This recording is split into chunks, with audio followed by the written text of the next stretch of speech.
Дедушка, помогите, пожалуйста, развяжите. Что это за выдумки какие? Развяжите. А кто завязал? В больнице. Зачем? Не знаю, неправильный диагноз Да поставили. ерунду какую-то.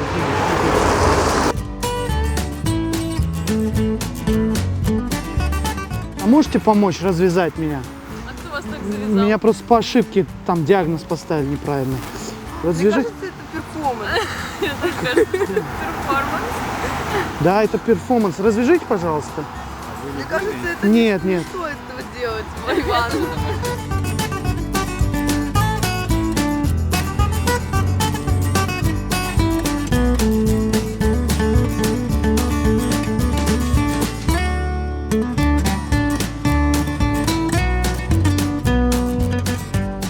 Можете развязать, пожалуйста, сзади? Что вам завязал? В больнице. Ты в больнице ездишь? Нет, они по ошибке меня посадили туда.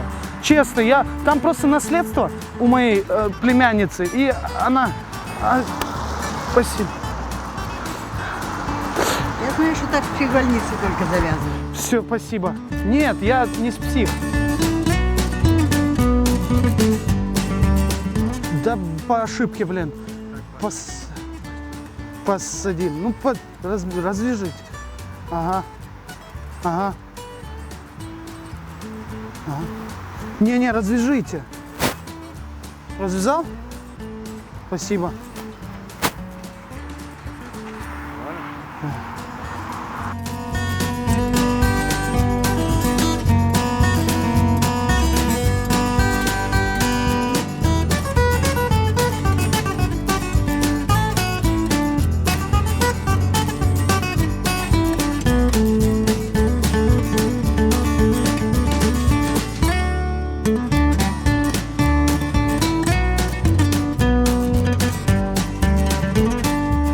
А можете мне развязать, пожалуйста?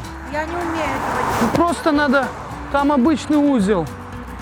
Один узел, может, вы из дурдома сбежали? Не с дурдома, я с дома. Дома? Да, Это от жены так прячется? да. А жена не фотографирует? У меня жены нет, А кто есть? никого нет. Вот так. Развяжите, пожалуйста.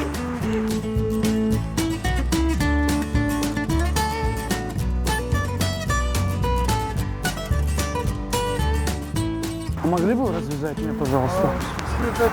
Да. Машаллах, класс. Я по глазам не видно, что ты сумасшедший. А какие должны быть глаза? Ну-ка. Умные, да, глаза? Отрешенный. Отрешенные?